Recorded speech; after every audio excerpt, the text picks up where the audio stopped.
Malayo-layo na nga rin tayo mga mare dahil marami na rin tayo nakikilalang ibang tao. Hello mga mare, ito ating kubo to. Kubo to. Tara. Ito, pagpasok mo may pinto ang maliit. Siyempre, meron din yung lock. Ayan. Ang ganda na nga ng kubo natin kasi may barnis na. May bisita lang tayo mga mare kaya maraming pagkain dito sa lamesa. May mangga rin tayo dito.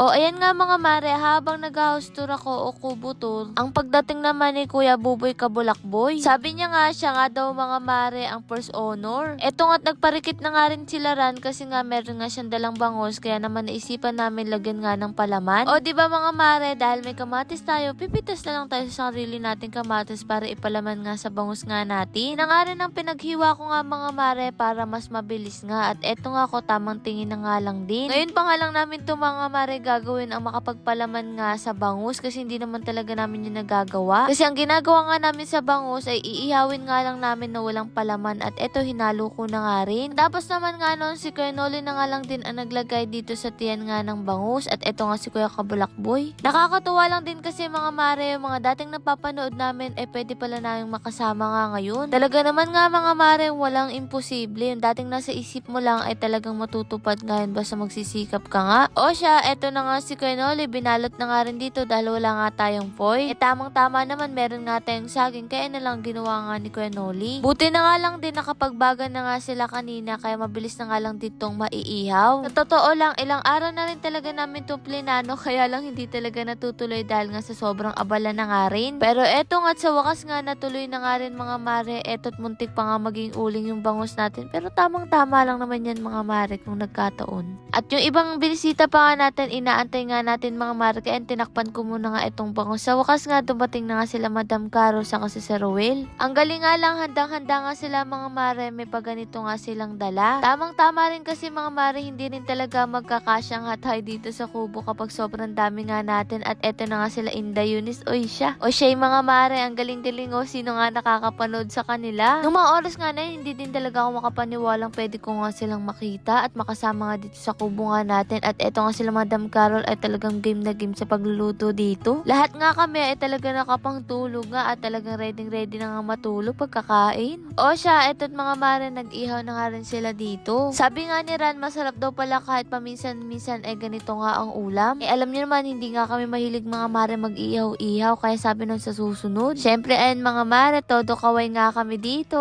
Pero kahit papaano naman, nawawala na yung pagiging mahihain ko, pero mahihain pa nga rin. Eto nga si Madam Carol mga mare, ang sabi okay na to. Siya nga daw muna nga mga mare ang head ng kusina nga dito. Nakakatuwa lang din kasi mga mare, wala nga silang kaarte-arte sa katawan. Kumbaga ay talagang game na game nga sila sa simpleng buhay nga dito sa atin. Tinan nyo si Inday Eunice, napaka-cute. Tuwang-tuwa dito, nagpapapaypay nga mga mare ng uulamin nga natin. Sino mag-aakala na mapapanood nga natin sila dito sa atin? Alam nyo ba na nagsisimula pa nga lang kami ni Ran ay talagang napapanood na nga namin sila, at talaga naman mga marang sabi namin balang araw magiging ganun nga rin kami. O siya, eto na nga mga mare, tapos na nga rin yung hotdog, muntik na nga maging uling din, pero okay lang yan. Sabi nga ni Madam Carol ay gagawa nga rin daw siya ng ganito kung may neneng B ay may neneng C naman. Alam kong alam nyo ang sinasabi ko, maano ulam, charot. Pero sa totoo lang, nakakamiss din kayo yung galing ka eskwela, tapos tatanungin mo yung mama mo, maanong ulam? Isa nga yun sa nakakamiss kapag estudyante ka galing eskwelahan. O siya, ito mga mare, naglalagay na nga ng ketchup at cheese nga itong si Ma'am Carol. Sabi nga ni Ma'am Carol, buy one take one nga daw to 70. Buti na nga lang din, malakas din ang hangin ng mga oras nga na to. Sabi nga ay dito na nga daw kami kakain nga sa dahon ng saging, kaya kumuha na nga si Ran dito. Habang ang lahat nga ay abalang abala sa paglalagay nga ng pagkain nga natin sa iisang lamesa. Salamat din po pala sa pagbibigay nga po Ma'am Carol ng lamesa at upuan. Tamang-tama kapag maraming tao nga dito sa atin. Kapag nga mga mare nagkakaedad ka na, mas gugustuhin mo na yung mga ganitong bonding kaysa nga pumunta sa mga mall. Mas tahimik, payapa, at di ka pa talaga mapapagastos ng malaki. O siya mga mare, sa mga hindi pa nakakapunta sa mga okay nga na malapit sa inyo, naku mga mare, wag nyo na itong palampasin. O siya, ayun nga, naghahanda na nga rin tayo para kumain na nga rin tayo ng pananghalian. Abay, alas 2 na nga nito. Pero namang oras pa rin na to ay hindi pa rin talaga kami nagugutom nga mga mare nila Ran, kahit kasi kinakabahan nga kami. Dahil alam nyo naman na unang beses nga lang namin magkakaroon ng bisita nga sa kubo nga natin. Na naman talagang talagang kinakabahan kami at nahihiya nga din. Pero dahil nga sa mababait nga sila ay talagang na-enjoy din nga namin ang pagpunta nga nila dito. Mahirap din kasi talaga kapag mahiyain ka nga mga mare. Abay marami din nagsabi na ang sabi ay si Alex Gonzaga nga daw ang ating bisita. Sila tatay nga mga mare abay nagplato nga dito kasi nahihiya nga sila. Dahil nga gusto nga rin nilang maranasan ang pagpupulot nga dito mga mare ng itlog kaya hindi na rin muna namin kinuha ng maaga ang mga itlog. Tinan nyo si Inday Eunice. Sabi nga namin balang araw kapag malaki na nga si Gael ay mararanasan niya nga rin yan. Tinan nyo napakit naman nga ng asyendera nga natin. Nung kinahaponan naman nga mga mare ay nagluto naman si Madam Carol nga ng sopas. Ang sarap nga ng pagkakaluto niya ng sopas. Alam niyo naman yung mga Pilipino kahit sobrang init magkakape yan. Tinan nyo yung amin sopas na pero mainit. Minsan kakaiba rin talaga tayo mga Pilipino. O siya eto nga si Kuya Noli magkakalablay pa nga ata. Hulaan nyo nga mga mare kung ano nga ang pangalan ng kanilang love team. Sila nga ang bagong love team ngayon 2025 na Team Soli. Eto nga si Ate Rochelle ay meron nga siyang dalang mani kaya naman ay ilalaga nga rin natin dito. Kaya naman etong sira nagparikit na nga rin mga mare kaya tamang tama nga ito habang nag-aantay nga tayo ng paglubog nga ng araw. Syempre magpapatalo ba nun mga mare si Inday Eunice kaya namitas na nga rin siya ng mga kamatis. Diba ang cute na bata? Talaga naman nga na-enjoy nga niya ang pagpipitas nga dito ng mga gulay kasi talaga hindi nga siya napagod. Dito ko rin talaga masasabi na hindi nga madali maging content creator mga mare. Talagang pag-iisipan mo nga ang bawat content na ilalabas mo. O siya mga mare, eto na tayo sa sopas. Si Kuya Noli nga ang assistant ni Madam Carol habang nagluluto nga dito ng sopas. Kahit nga mainit, ay masarap pa rin humigop nga ng mainit na sabaw ng sopas. Kaya eto nga si Kuya Buboy Kabulakbo ay naghain na nga rin dito nga ng mga sopas. Kung sino nga lang yung nagugutom ay nahalang yung kakain kanya-kanya kumbaga. Nga halos katatapos lang din namin kumain kaya busog pa talaga yung iba at eto nga'y mani hinalo na nga ni Sir Rowell. Pero dahil nga syempre mga mare natakam din ako sa sopas kaya kumuha nga ako at naghati na nga lang kami ni Ran. Ito na nga lang din kami kumain mga mare para sakto nga yung hangin. Si tatay nga likas na mahihayin kapag maraming tao kaya kumuha na nga rin ako ng para sa kanya. Dito ko na nga lang din mga mare nilagay sa plato kasi konti lang naman na ilagay kong sabaw kaya tinawag ko na nga si tatay para kumain na nga rin. May isa na naman nga tayong naranasan na hindi nga natin makakalimutan. Pagkatapos nga magluto ni Madam Carol, eto't nagsama na nga sila ni Inday Eunice para mag-ani nga dito ng talong. Tinan nyo si Inday Eunice tuwang-tuwa nga sa mga gulay. Nakakatuwa nga rin yung mga ganitong bata na namumulat nga sa simpleng pamumuhay lang. Kaya habang pinagmamasdan ko nga sila dyan mga mare, hindi ko talaga mapigilang hindi ngumiti. Naisip ko rin kasi si Gael kapag ganyan na siya kalaki natatakbo-takbo nga dito mga mare at talaga namang magpipitas nga dito ng mga gulay. Tingnan nyo si Inday Eunice mga mare, tuwang-tuwa siya sa kamatis kahit ilang beses na nga siya nakakapitas dito. Alam ko ilan sa inyo ay napanood nyo na nga rin mga mare ang pagpipitas nga ni Inday Eunice dito at o siya magpapaalam na nga rin sila.